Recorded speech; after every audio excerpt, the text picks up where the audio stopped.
All right, guys. So we're just basically gonna start pick up right off where we left on the last upload. So basically catching you guys up to everything that's this car's needed so far. And I say needed because pretty much all of it is just maintenance stuff that I've had to do. Starting from almost over a year ago now. Well, actually before that, I think most people that needed to see it saw it, but almost like I think 2 winters ago, we got a little tune-up done because of noticeable misfire. So put these new coils in, new valve covers. And fun fact, this is an 02 Mustang GT, but actually mid 02 they changed a lot of stuff like the coolant from green to yellow, and then a little bit different valve cover design on the passenger side, and along with that comes other changes like a little bit different PCV valves and stuff like that. Along with that, that means you also need this to match the 0304 valve covers as well. So essentially my car got a little upgrade, I guess you can say, being that the 02 pre valve covers are discontinued anyway, so there's no way for me to be able to get them anyways. Actually I also did a coolant flush a couple of years back too, from green to yellow. So but yeah, so this car was just before the date where they did those updates. This is like I think June 2002, it says on the VIN. So yeah, if some of you guys watched it, I had like a huge electrical problem. My car just kept on dying, just randomly, just losing power. Even had a replacement alternator, battery, everything, nothing worked even after the tune-up. The fix ended up being all the ground wires you see there and there.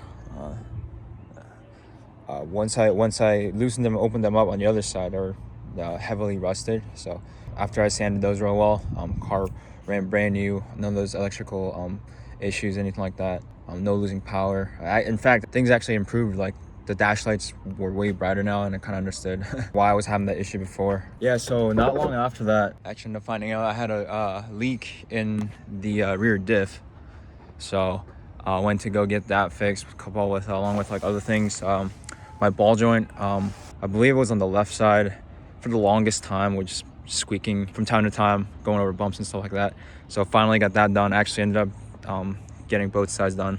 The front, actually this is the first time I went to my guy Rob's Performance, and actually went there again recently for the brakes and all the lip and all other stuff that you guys saw in the previous video if you did. But yeah, if you guys are in the New Jersey area or anywhere, honestly, nearby East Coast, I'd highly recommend him. Just his quality of work after having been to other shops, it's honestly just like on a different level.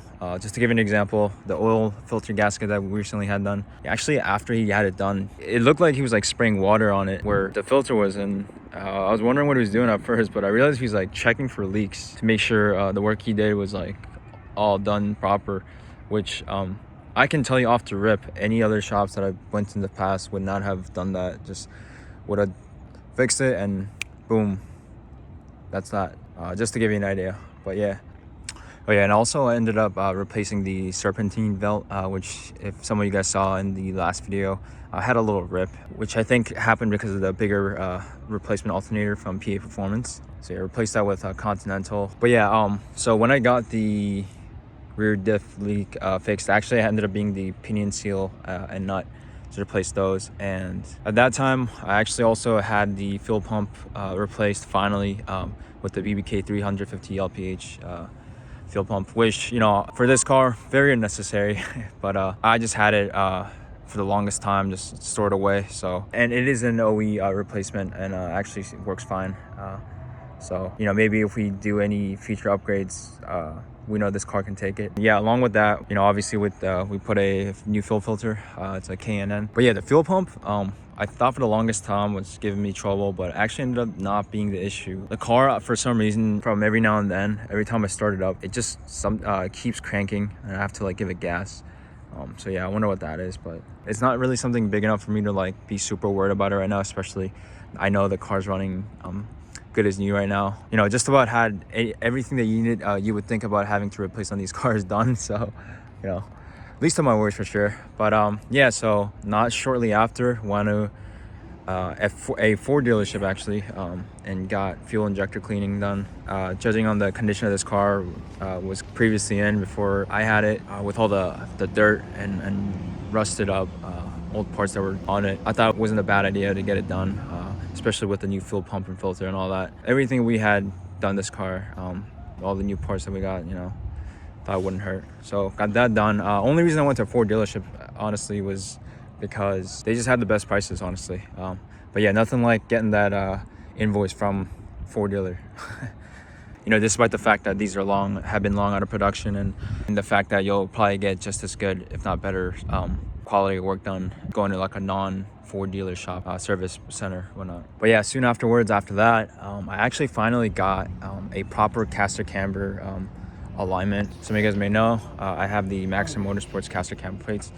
So yeah, basically what I did, I went in with the sheet that Maxim Motorsport, the little PDF, I printed it out with all the directions it gives you about what angle, caster camber, and like toe and all that, for track or street use, and we'll put it to street use. Yeah, and I don't know if it's placebo, but I definitely feel like the steering got a bit sharper. And I don't know if this car had this before.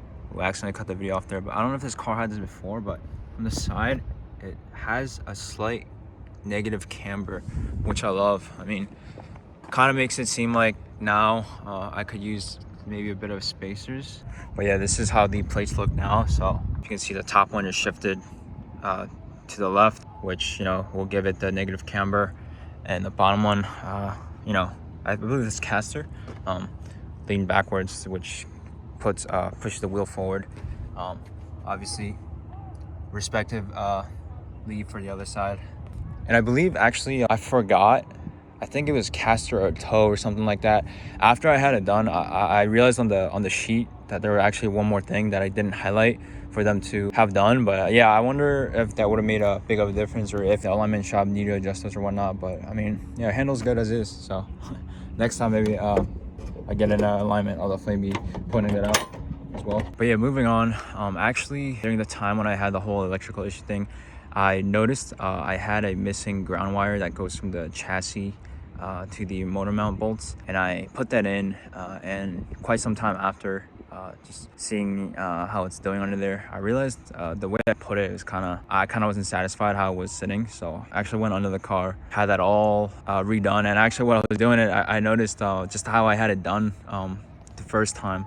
Just there was like a lot of grease and dirt from rubbing the dielectric grease on the chassis side. And just knowing how this car is, I wanted to make sure there's not any opportunity for any like rust to form. So I actually went in, got it cleaned up, looking all nice again. But just those little things definitely makes me despise wanting to work on cars.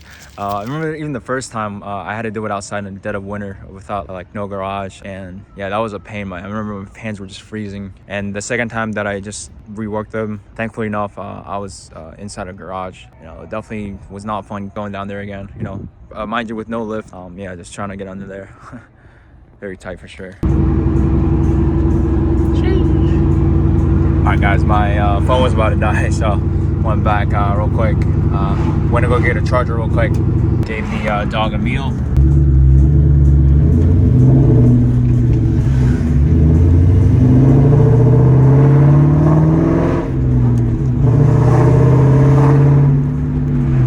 Took her on the fattest walk today, so she was still knocked, but yeah, just when she wakes up, so she has some food. Phone was on like 2%. I don't know how it made it home. Gets dark so fast now though. It's only 6. Crazy. It's about to be like Halloween, so getting there. Yeah, it sucks. And we're back. Yo, this place is so nice. Crazy. Got the lights on and everything. So nice. Anyways, yeah, to pick up where we left off. So yeah, where was I? Over the winter. Yeah, so moving on, we're gonna go on to the mock grill delete and like the emblem, which I'll get to. But before I do that, let me bring you up another detail about Rob's performance. Was when I went to go get the fuel filter, fuel pump, ball joints, and the rear diff leak get taken care of, he actually saw, I don't know if maybe like 10 people might remember this. A while back, I had this issue where off throttle, while at speed, the car would vibrate, and we found out that it was a loose bolt on the drive shaft. which is crazy. And so the shop that I went to get that taken care of, they like, I guess, kind of MacGyvered a bolt to fit in there because it was missing one, right? Yeah, sorry, I don't think it was loose. It was just gone, like missing completely, I think.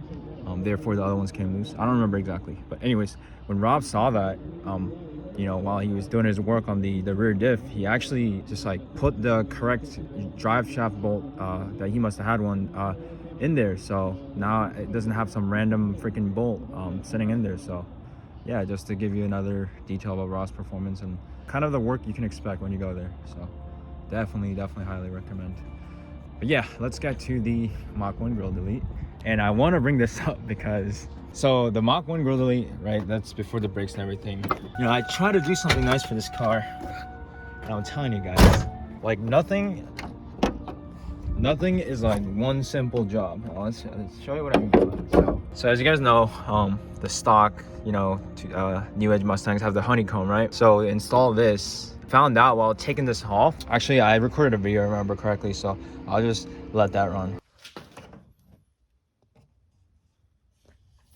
The zip ties. Supposed to be like two-sided, complicated bolts there. See this? Like this.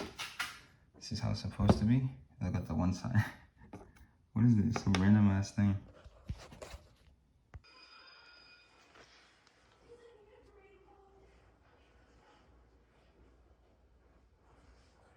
So these two bolts holes are what are used to hold up the Mach 1 grill delete emblem badge, right? Found out literally the two bolts, the threads inside are completely disintegrated, and like this, only reason it's been held up, if you see, I got these nuts to hold them in place, and I actually have a washer in there. Fun fact, got them from Lowe's. The washer is actually made in Germany, so basically this thing's a Porsche, but yeah. So the threads, the holes, right, completely disintegrated. Interesting, right? It had the honeycomb grill before, and the underneath was zip tied like that. And why, right? If I were to guess, I mean, for sure I have been in an accident before, because sometimes I'll look up the VIN and you know how like if you don't do the paid one, they don't give you all the information, right? And sometimes, like, depends on the like time of the year, I don't know what it is, but like you can kind of find out. Sometimes they'll give you more information from like one free website, and like the other one will give you something else that the other website didn't. And I actually found out there's two accidents. This car was a New York car before, and it said like property damage or something, so I don't know if that means like they ran into something else or like into someone's property or whatever. But you can see like here, right here, like it doesn't line up. I know like back in the day, all these cars, like manufacturer tolerances weren't the tightest, but I feel like there's a possibility they had to like slap this on.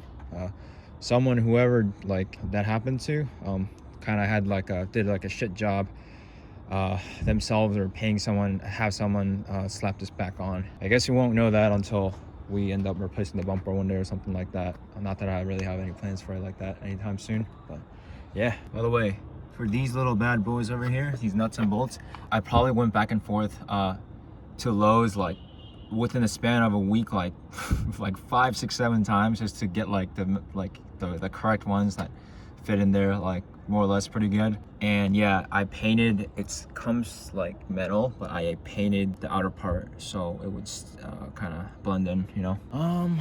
What else? Oh yeah, it's hard to see now, but got new bolts. Like this whole area, put the flash on, this whole area was just like badly rusted, and like the underneath as well. I'm gonna try to yeah, so kind of sanded those down.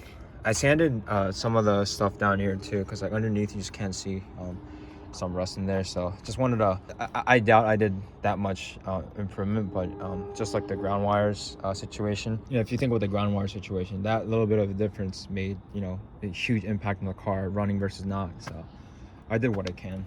And a bunch of the like rusted bolts, or a couple of the washers that held up like their coolant reservoir, I put like galvanized like steel washers and stuff like that. Yeah, it was a whole ordeal. My point being, it took way more time than I thought it would with the simple, what I thought was going to be a simple Mach 1 grill delete. So I can't lie, I was saying in the other video that I'm back and forth with how I feel about the lip, but like from right here, wow, it looks great. It looks pretty good, I can't lie. When I had the whole like electrical issue, that's when I replaced the actual bulbs of the headlights to LED and install the fog lights as well.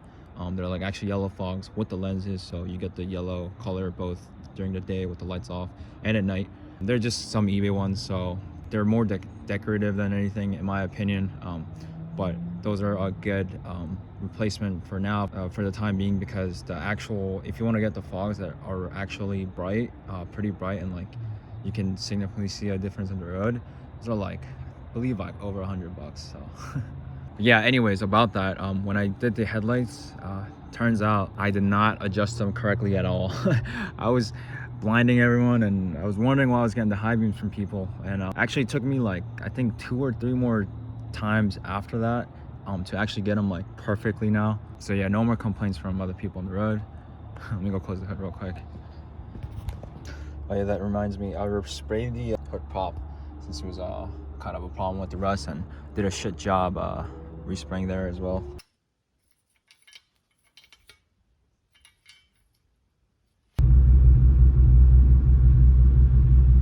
There we go. Straight as could be. I've seen the videos where like, oh, put the right side 2 inches up and the left one 2 inches down. I used to have it like that, and then I saw how my parents' cars were, like newer cars. It's all straight as an arrow, like each side. It's like, nah, that is not it. So yeah, you guys are pretty much caught back up now. The last thing being, we went to Rob's Performance again, get the brakes, sway bar brackets, bushings, and the lip installed. Is that it? Oh yeah, and the one again, remember, to get the oil filter gasket done. And actually, when we went to get the brakes done, he noticed, I've known this, there's a leak from where the shifter is underneath. You can see in the garage. He just went under, try to like loosen the bolts, and he could loosen them by hand where the short shifter goes in, that connects to the transmission. So it was a big no-no. So actually, before I went to get all this stuff done, just did that myself at home. Just reopened it up, the middle center console, you know, where the shifter is, cleaned some stuff out, and made sure to put thread locker in the bolt holes. Actually, one of the bottom right is actually, I broke it a couple of years back trying to install the short shifter. Yeah, it's right now really it's held in by 3 bolts, but I mean, so far it seems to be good. I got a chance to look under there when I took it over, and it's still holding. So I think what it was missing the first time was just thread locker. Really can't have that, right? Because essentially literally in the middle of the engine, middle of the car, like shaking all the time. So the e-brake now, it's like way harder now to, I feel like it locks for sure now. I feel like, because before it didn't used to when you're like going at speed. So we're gonna test it out for sure. But yeah, I feel like our assumptions of like the rears not grabbing before was definitely correct. Bomb ass shifter. But yeah, guys, I don't mean to talk you guys' ear off, but it's just I guess a lot of stuff that you guys need to be caught up on if you guys care. So that's that. I think that's gonna have to do it. Yeah, I forgot to mention actually. Don't want to drag this out too long, but yeah, the brakes. Yeah, I love how they look now with the Jordan slotted. I chose not to pay, it was like 400 or something like that extra for the powdered red. Power Stop has the calipers, both front and back, but I was leaving the fronts alone because I actually got new calipers in the front like a couple of years, like 2-3 years ago. I just never did the backs, and they weren't grabbing. That was like kind of the main issue with the brake situation, with them being worn out in general, but the rear especially. So yeah, and I honestly don't regret it. I feel like red, I'm not sure how it would have looked with the car. I'm sure not bad, but I don't know how I feel about non-branded or like stuff that's like not Brembos, or like, I don't know, like Willwood or some stuff like that, that's not like, that's colored and like without a brand, like branding on the calipers. So and the Power Stop ones didn't have like Power Stop written on it. We just powder coated red. So but yeah, loving the look. The lip, like I said, man, it does have its angles for sure. Matter of fact, I don't know, at night, I think I really like it. Yeah.